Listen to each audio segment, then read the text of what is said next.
Hello every one. ഇന്ന് നമുക്ക് ഡിന്നറിന് masala pan cake ഉണ്ടാക്കാം.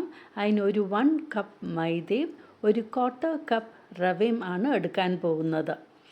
ഇനി നമുക്കൊരു പാനിൽ എണ്ണ ചൂടാക്കിയ ശേഷം ഒരു സവാള ചോപ്പ് ചെയ്തത് ആഡ് ചെയ്ത് കൊടുക്കാം, ചെറുതായിട്ട് ചോപ്പ് ചെയ്തത്. പിന്നെ ഒരു 4-5 വെളുത്തുള്ളി ചോപ്പ് ചെയ്തതും ഒരു ചെറിയ പീസ് ഇഞ്ചി കട്ട് ചെയ്തതും. അപ്പോൾ ഇത് നന്നായിട്ടൊന്ന് സോട്ടേ ചെയ്തെടുക്കണം. അപ്പോൾ ഒന്ന് ട്രാൻസ്ലൂസൻറ്റ് ആയാൽ മതി.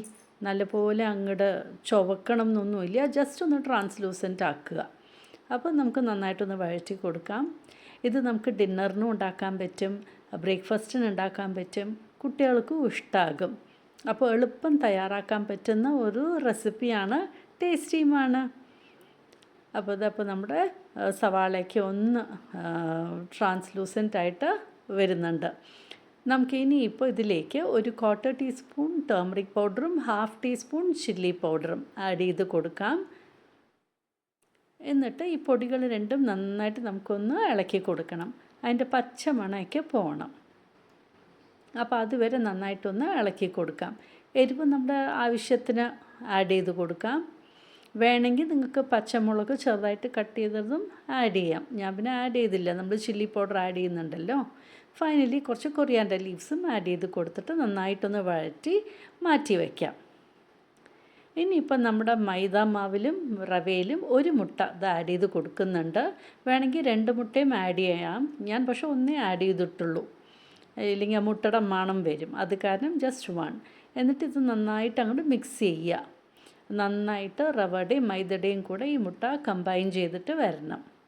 അപ്പോൾ നന്നായിട്ട് നമ്മുടെ വിസ്ക് വെച്ചിട്ട് ഒന്ന് ഇത് മിക്സ് ചെയ്തെടുക്കാം. മിക്സ് ചെയ്തതിന് ശേഷം നമുക്ക് വെള്ളം ആഡ് ചെയ്ത് കൊടുക്കാം. ഇപ്പോൾ ആദ്യം ഞാൻ എടുക്കാൻ പോകുന്നത് 2 ഗ്ലാസ് വെള്ളമാണ്. അപ്പോൾ കുറേശ്ശെ ആഡ് ചെയ്തിട്ട് നമുക്കൊന്ന് നന്നായിട്ടൊന്ന് ഇളക്കി കൊടുക്കണം.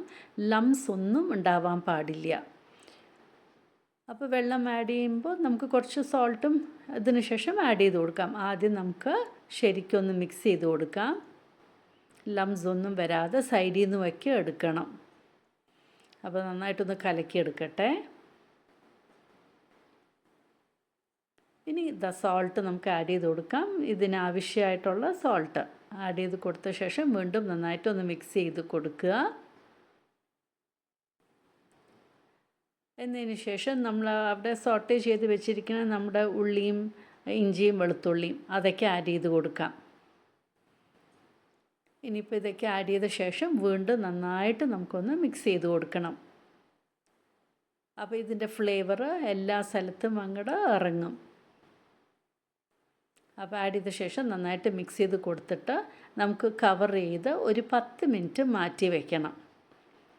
10 മിനിറ്റ് മാറ്റി വയ്ക്കുന്നത് എന്താണെന്ന് വെച്ചാൽ മറ്റേ റവ വെള്ളം ഒന്ന് അബ്സോർബ് ചെയ്യുമല്ലോ, അപ്പോൾ ബാറ്റർ വീണ്ടും തിക്കാവും. അപ്പോൾ അത് കാരണമാണ് നമ്മളൊരു 10 to 15 മിനിറ്റ്സ് നമ്മൾ കവർ ചെയ്ത് മാറ്റി വയ്ക്കുന്നത്. അപ്പോൾ കവർ ചെയ്ത് മാറ്റി വയ്ക്കാം. ഇതിപ്പോൾ ആഫ്റ്റർ 10 മിനിറ്റ്സ് ആണ്. ഇത് ബാറ്റർ ഒന്ന് തിക്കായിട്ടുണ്ട്. ഇനി ഒരു 1/2 ഗ്ലാസ് വെള്ളവും കൂടെ ആഡ് ചെയ്തിട്ട് ഒന്ന് ലൂസൻ ചെയ്യുകയാണ്. അപ്പോൾ കുറച്ച് ലൂസായിട്ടിരിക്കുകയാണ് നല്ലത്. ഇപ്പോൾ പാൻ ചൂടാക്കിയിട്ടുണ്ട്. ഇതിലേക്ക് നമുക്ക് ബാറ്റർ ഒഴിച്ചു കൊടുക്കാം. എന്നിട്ടൊന്ന് ചുറ്റിച്ചെടുക്കുക. നമുക്ക് പരത്തേണ്ട ആവശ്യമില്ല. ഇങ്ങനെ നമ്മുടെ പാൻ ഒന്ന് സ്വേൾ ചെയ്താൽ മതി. എന്നിട്ട് ഇതിൻ്റെ മുകളിൽ നമുക്ക് കുറച്ച് എണ്ണ അങ്ങോട്ട് ഡ്രിസിൽ ചെയ്ത് കൊടുക്കുക. അധികം വേണ്ട, കുറച്ച് ചെയ്താൽ മതി. നമ്മൾ ഹെൽത്ത് കോൺഷ്യസ് ആണെങ്കിൽ ഒരു സൈഡ് ആകുമ്പോൾ മറ്റേ സൈഡിലേക്ക് ഫ്ലിപ്പ് ചെയ്യുക. ഇത് ഈസി ആയിട്ട് പാനിന്ന് വിട്ട് വരികയും ചെയ്യും. അപ്പോൾ പാൻ കേക്ക് ശരിക്കും നല്ല ടേസ്റ്റിയാണ്. ഇതുപോലെ നിങ്ങളൊന്ന് ട്രൈ ചെയ്ത് നോക്കൂ, നിങ്ങൾക്ക് ഇഷ്ടമാകും. നല്ല സോഫ്റ്റുമാണ്. അപ്പോൾ ബാക്കിയുള്ളതും ഇതുപോലെ ഉണ്ടാക്കാം. അപ്പോൾ ബ്രേക്ക്ഫാസ്റ്റിനും ഡിന്നറിനും ഒക്കെ പറ്റിയ നല്ലൊരു റെസിപ്പിയാണ്. കുട്ടികൾക്കും ഇഷ്ടമാകും. ലഞ്ച് ബോക്സിൽ നമുക്ക് വേണമെങ്കിൽ വെച്ച് കൊടുക്കാം.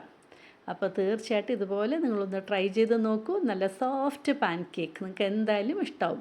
Thank you for watching my YouTube channel. Subscribe ചെയ്യാനും ബെൽ ബട്ടൺ പ്രസ് ചെയ്യാനും ലൈക്ക് ചെയ്യാനും ഷെയർ ചെയ്യാനും മറക്കരുത്.